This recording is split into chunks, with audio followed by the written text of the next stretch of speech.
Hi everybody, it's Levi Clay here, and I'm back again for another Rage Time video. And this one, I don't know, this one almost feels like old news. Almost like I've been talking about this for like 4 years, maybe more. Refresh my memory, Levi. For the record, this is totally my real voice. Sounds great, right? Can I has prizes now? So there we go, yeah, let's talk about it. You know it's a popular subject when Jared Dines is talking about it. Oh, am I going to name names in this video? You fucking bet I am. Jared Dines, this is actually why I'm wearing the hat. Have you ever seen someone have to have a hat that stretched out to fit it over their massive head?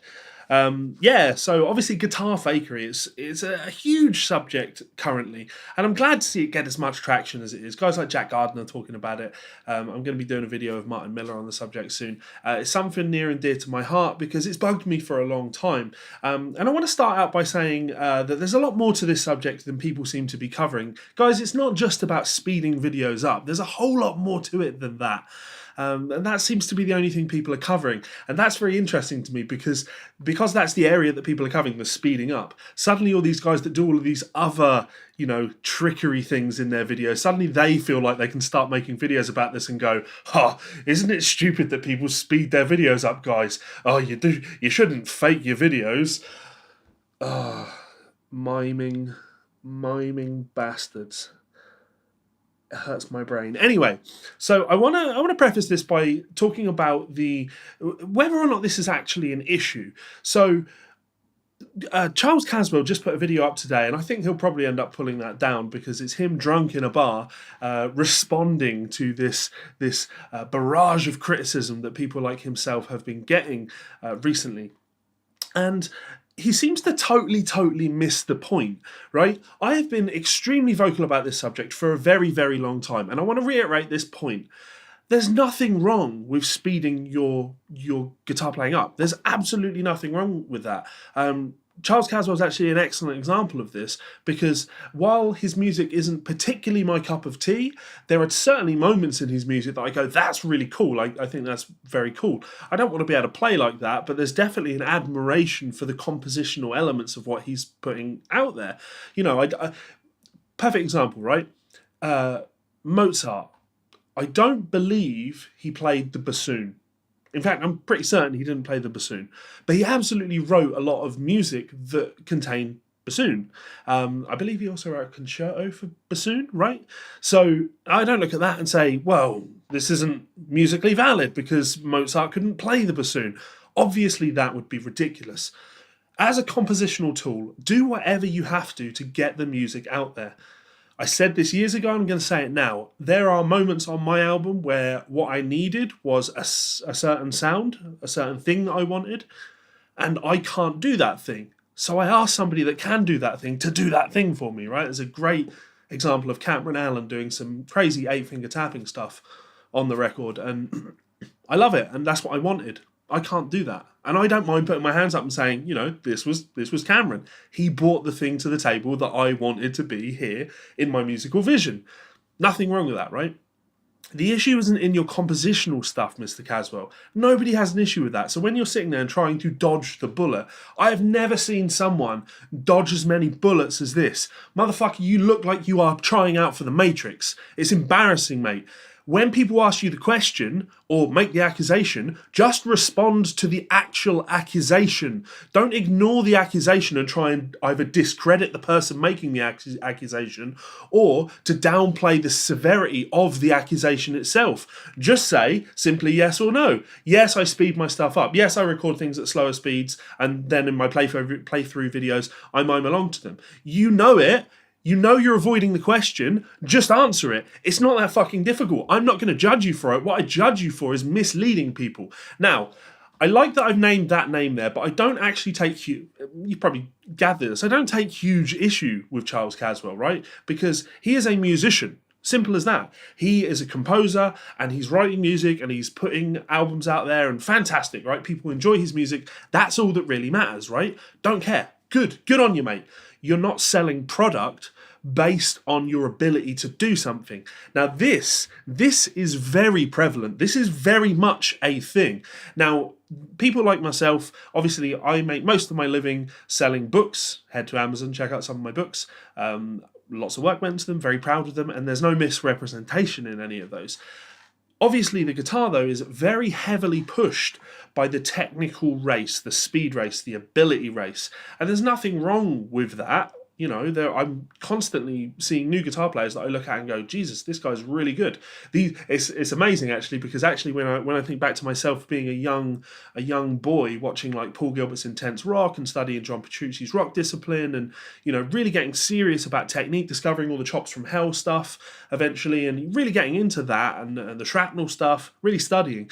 We are approaching a place now in technical capabilities on the instrument that I never conceived as possible. It didn't make sense to me as being something that could be achieved.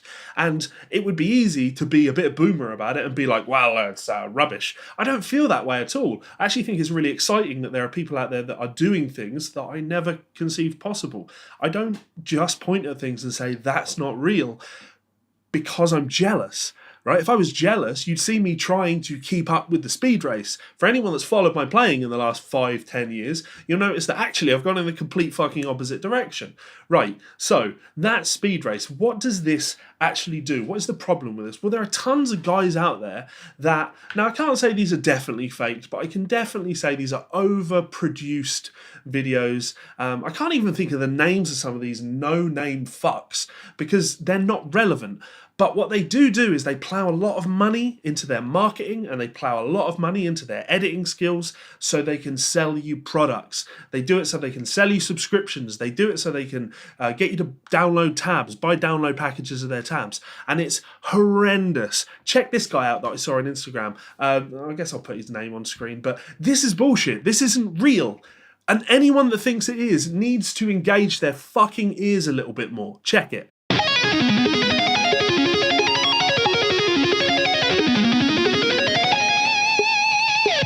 Now, you'll notice what I said there was engage your ears, not engage your eyes. When I look at the comments on videos like this and people are talking about whether or not something is legitimate or not, you often see a lot of people saying, oh, well, I mean, I watched it and it looks right to me. So? What? What's that got to do with anything? This is music. You use your ears to listen to music. You don't use your eyes. Actually, in the past, and this kind of hammers home the point I was making about Charles Caswell, that I don't think you can cheat at music, you can only misrepresent, right? I get a lot of criticism on videos in the past, especially like not eight finger tap, but like multi-finger tapping stuff, where I use a fret wrap, and people say, oh, that's cheating. Check these comments on my videos. You'll always see the exact same response. Motherfucker, if you are using the word cheating in relation to music, which is art, then you've already lost. You've already missed the point. You cannot cheat at music. Using the word cheat implies that there's some sort of competitive element to begin with, and that's not there. Also, if you think that using a fret wrap is cheating, then surely using frets is cheating too. Play fretless. That's the only way to go, right? So, when we look at guys that are doing this fakery thing in order to sell you products, I don't understand how we can possibly say that this is anything other than shitty. Now, it's worth pointing out that this isn't, as I say, this isn't just slowing things down and recording things at a slower speed, right?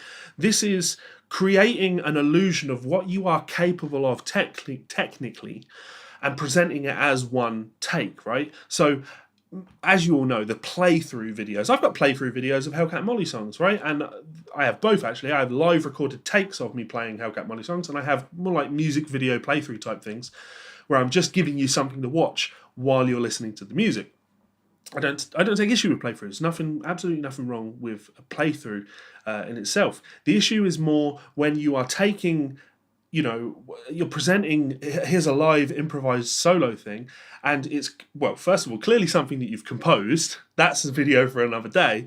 But when you listen to it in isolation, you can tell as plain as day that this has been recorded section by section by section. You know, here's a hard lick, let me record that 2-bar lick, and I'm going to take it, I'm going to do it 100 times. I don't care if you do it at half speed or at full speed. The point is, when you do that and you record this 2 bars and it takes 100 takes, and then you record this 2 bars and that takes 100 takes, and you record this 2 bars and that takes 100 takes, and then at the end of this, when you've done like 1,000 takes of this long, exciting solo, and then you go, right, cool, we've got the audio down, now let's go into the studio and shoot that video. And you have to do 1 or 2 takes so your fingers sort of look like they're doing the right thing. I mean, come on. It doesn't make sense, right? And when you're trying to sell product at the end of it, this makes you a piece of shit. You are misrepresenting what you're capable of in the hopes that you can take money from people. How can anyone argue that that isn't shitty? Right, so initially when I was talking about the guitar fakers thing, the thing that really got traction was people that misrepresent themselves in competitions.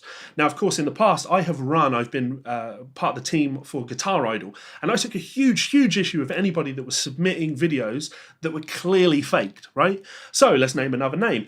Amin Safar. Hey, buddy, how's it going? I talked about this guy a very long time ago, and he was brought up to me again recently because when I was talking about him before, he won a competition, or he came third in a competition, if memory serves me correctly. He came third in a competition. And he won prizes because of that. And it was so obviously faked. I mean, check this out.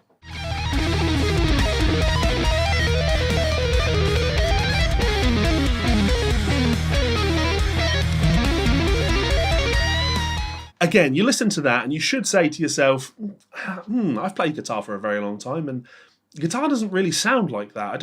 I've never seen anyone be able to do something like that.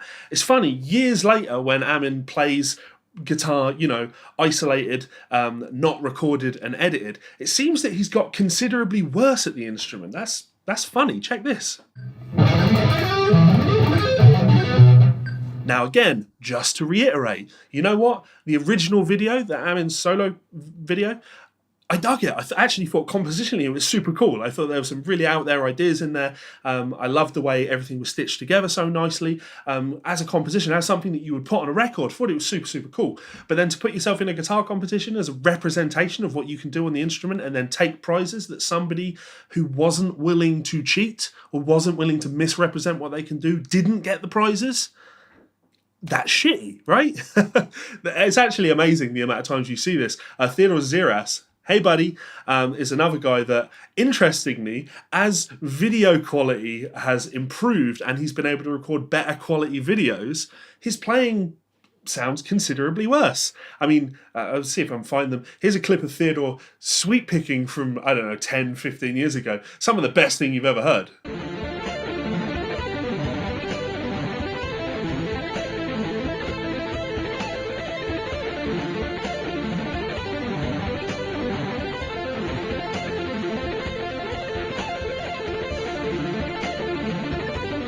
And then years later, when practice would generally suggest that you're better in a live setting, suddenly he can't sweep as well. Why would that be? Oh, that's right, he wants to sell you products. 1, 2, 3, go.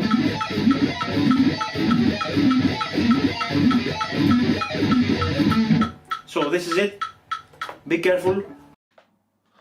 Now look, honestly guys, I don't care, right? If you want to watch this and say, well, isn't it in very poor taste to name names when you're doing this type of thing? Yes, to a degree, yes, absolutely. But also no, because unless somebody is willing to stand up and talk about actual people that do this shit, what happens when someone awesome like Jack Gardner makes a video on this? But Jack's like a super nice guy, old school friend of mine, known Jack for a long time. He's just a very nice guy. He's going to talk about the subject, but he's not going to name names. And what that results in is in the comments, people saying, well, who are you talking about? What particular person are you talking about? And because, they don't know who you're talking about, you're essentially saying to them, I know more than you do. This is fake. I'm not going to say who it is, but you just have to take my word for it. That's why I'm having to name names here. It's important that I name names, even though it'll get me a lot of shit. It needs to be done, though, because I'm not just saying things and then saying to you, you just need to trust me. right? You can go and see all of this stuff. I'm not actually big on the Instagram scene. I don't spend much time on Instagram. I know that the reason this has really kicked off is the sheer amount of times you see this on Instagram. But I can't really name a bunch of guitar players that do that type of thing there because, like I say, not a scene that I'm particularly up on. But yeah, I know it's certainly prevalent over there, and there's no need for it because there are some incredible guitar players out there that that don't need to resort to this miming bullshit. Think of guys like Jack Gardner. He just put up an incredible solo of him improvising over that Prowling Blues, I think it's called. That outrageously good. Or Martin Miller, or let's just go Rick Graham. Right, Rick's one of those guys that you just listen to and you go, technically, Jesus Christ, he's good. And without a shadow of a doubt, there's not a single bit of fakery in there. And that's really odd, isn't it? How is it that you can listen to Rick Graham, a man that's also a great improviser as well? Funny that. How is it that you can listen to Rick Graham and the idea of this being faked never comes into your mind? It never enters the mind because it's so clearly not faked. And then you listen to all of this new stuff, this Lucas Mann, Rings of Saturn bullshit, and there's questions over that. So let's get on to Lucas Mann. Let's close this up with Lucas Mann. So I'm going to post the clip now of Lucas Mann playing live with Rings of Saturn. Oh, this one's funny. Check it.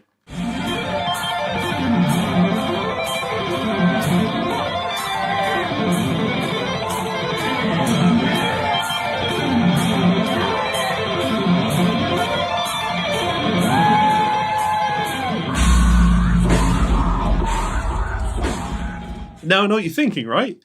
You listen to that, you see that, and you think to yourself, wow. Well, you think one of two things. You either think, wow, this guy's one of the greatest guitar players that's ever lived. Understandable, right?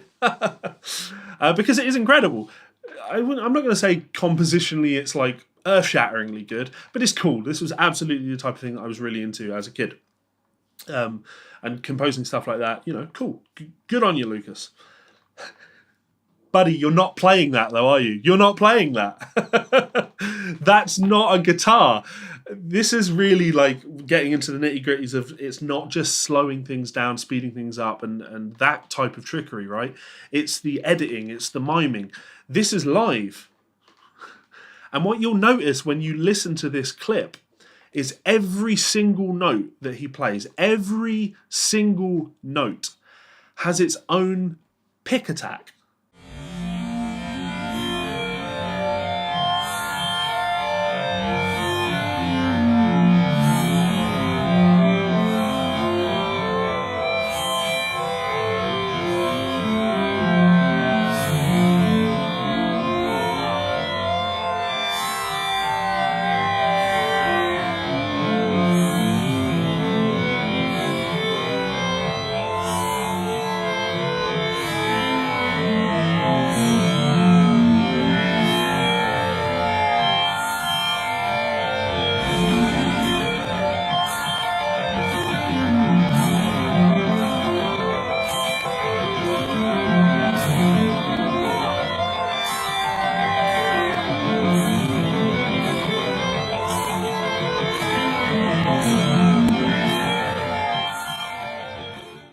Pick, right? Almost like, now I can't say for certain, but almost like this was something that was wrote in Guitar Pro and then run through some sort of editing, amp sim software, and then that's used as part of their live tracks when they play live. Like I say, you can hear the click, click, click, click, click, click, click of that pick attack sound that comes from, when you program something like this in, when you have sampled guitar parts. And that's odd because he has that same click, click, click pick sound when he's tapping. He has that same click, click, click sound when he's using legato. He has that same click, click, click sound, especially at the end, when he's descending an arpeggio with left hand tapping before going into the riff. Every single note in this